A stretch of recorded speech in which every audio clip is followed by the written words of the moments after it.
Back. ಜೈಲಿನಿಂದ release ಆದ ಬೆನ್ನಲ್ಲೇ ಮತ್ತೆ ಶುರುವಾಗಿದೆ ಆತಂಕ. ಇವತ್ತು ಮಧ್ಯಾಹ್ನದವರೆಗೆ ಮಾತ್ರ ಮಾಜಿ ಮಂತ್ರಿಗೆ ರಿಲೀಫ್. ಕಿಡ್ನಾಪ್ ಪ್ರಕರಣದಲ್ಲಿ ಏನು ಅಂಧರಾಗಿದ್ರಲ್ಲ ಎಚ್.ಡಿ. ರೇವಣ್ಣನವರು, ಅವರಿಗೆ ಇವತ್ತು ಮಧ್ಯಾಹ್ನದವರೆಗೂ ಮಾತ್ರ ರಿಲೀಫ್ ಇದೆ.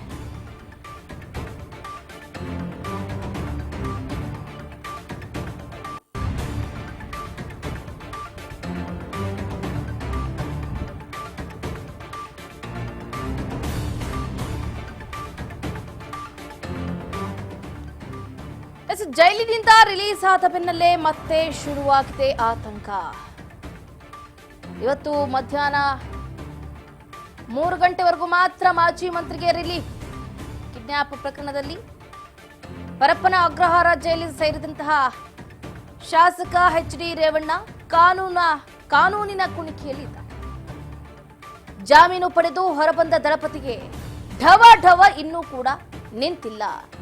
ಢವ ಸ್ಟಾರ್ಟ್ ಆಗ್ಬಿಟ್ಟಿದೆ.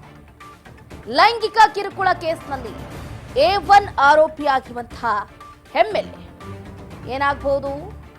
ಎಚ್.ಡಿ. ರೇವಣ್ಣನವರ ಕತೆ. ಬೆಂಗಳೂರಿನ ಪರಪ್ಪನ ಅಗ್ರಹಾರದಲ್ಲಿ ಸೆರೆವಾಸವನ್ನ ಅನುಭವಿಸಿ ಈಗ ಮತ್ತೆ ಆತಂಕದ ಭೀತಿಯಲ್ಲಿದ್ದಾರೆ ಜೆಡಿಎಸ್ನ ಅಧಿನಾಯಕ.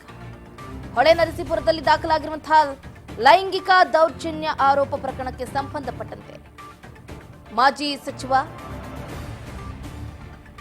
ಎಚ್.ಡಿ. ರೇವಣ್ಣನವರಿಗೆ ಮಧ್ಯಂತರ ಜಾಮೀನು ಸಿಕ್ಕಿದೆ.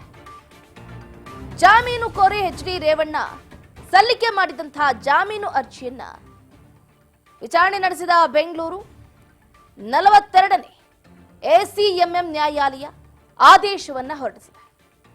ಹಾಸನದ ಹೊಳೆನರಸೀಪುರದಲ್ಲಿ ಏನು ದೂರು ದಾಖಲಾಗಿದೆಯಲ್ಲ, ಆ ಲೈಂಗಿಕ ದೌರ್ಜನ್ಯ ಪ್ರಕರಣದ ಸಂಬಂಧ ಎಚ್.ಡಿ. ರೇವಣ್ಣನವರು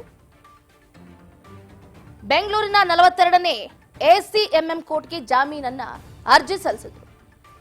ಈ ಅರ್ಜಿಯ ವಾದ ಪ್ರತಿವಾದವನ್ನ ಆಲಿಸಿದಂತಹ ನ್ಯಾಯಾಲಯ ಅಂತಿಮವಾಗಿ ಮಧ್ಯಂತರ ಜಾಮೀನನ್ನ ಮಂಜೂರು ಮಾಡಿದೆ. ಇಬ್ಬರ ಶ್ಯೂರಿಟಿ ಕೊಡಬೇಕಾಗಿತ್ತು, ಕೊಟ್ಟರು. 5 ಲಕ್ಷ ರೂಪಾಯಿ ಬಾಂಡ್ ಕೊಡಬೇಕಾಗಿತ್ತು. ಎಲ್ಲಾ ರೀತಿಯಾದಂತಹ ಷರತ್ತನ್ನ ಒಪ್ಪಿಕೊಂಡು ಎಚ್.ಡಿ. ರೇವಣ್ಣನವರಿಗೆ ಜಾಮೀನು ಮಂಜೂರಾಗಿದೆ.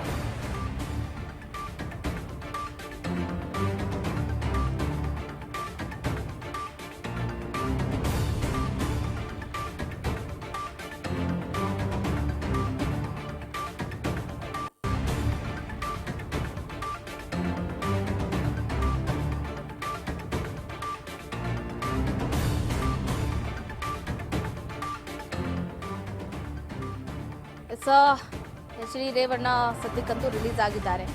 ನಿನ್ನೆ ವಾದ ಮತ್ತು ಪ್ರತಿವಾದವನ್ನ ಆಲಿಸಿ ವಿಚಾರಣೆಯನ್ನ ಮುಂದೂಡಲಾಗಿದೆ. ಬೆಂಗಳೂರಿನ 42ನೇ MCMM ಕೋರ್ಟ್ನಲ್ಲಿ ಇವತ್ತು ವಿಚಾರಣೆ ನಡೆಯುತ್ತೆ. ಏನಾಗಬಹುದು ಹಾಗಾದ್ರೆ?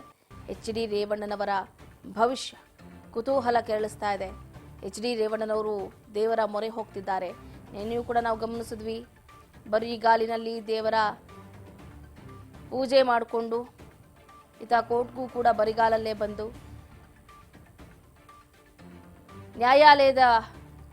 ನ್ಯಾಯಾಂಗದ ಮೇಲೆ ನನಗೆ ಬಹಳ ನಂಬಿಕೆ ಇದೆ, ಕಾನೂನಿನ ಮೇಲೆ ಭರವಸೆ ಇದೆ, ನಾನು ತಪ್ಪು ಮಾಡಿಲ್ಲ, ತಪ್ಪು ಮಾಡಿದ್ರೆ ಶಿಕ್ಷೆ ಆಗಲಿ ಅನ್ನುವಂಥ ಮಾತುಗಳನ್ನು ಕೂಡ ಆಡಿದ್ರು. ಇವತ್ತು ಮಧ್ಯಾಹ್ನ 3 ಗಂಟೆ ವೇಳೆಗೆ ಮತ್ತೆ ಅರ್ಜಿ ವಿಚಾರಣೆ ನಡೆಯುತ್ತೆ. ರೇವಣ್ಣ ನಿರೀಕ್ಷಣಾ ಜಾಮೀನನ್ನ ಕೋರಿ ನ್ಯಾಯಾಲಯಕ್ಕೆ ಅರ್ಜಿಯನ್ನ ಸಲ್ಲಿಸಲಾಗಿದೆ. ಆದರೆ ಇಲ್ಲಿ ಸ್ಪೆಷಲ್ ಇನ್ವೆಸ್ಟಿಗೇಷನ್ ಟೀಮ್ ಇದೆಯಲ್ಲ, ಆಕ್ಷೇಪವನ್ನ ವ್ಯಕ್ತಪಡಿಸ್ತಾ ಇದೆ.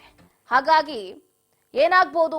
ಎಚ್.ಡಿ. ರೇವಣ್ಣನವರ ಭವಿಷ್ಯ ಜೈಲ ಅಥವಾ ಬೇಲ ಅನ್ನೋದು ಈಗ ಮೂಡ್ತಾ ಇರುವಂತಹ ಪ್ರಶ್ನೆ. ಏನಾಗುತ್ತೆ ಏನು ಕಾದ್ ನೋಡೋಣ.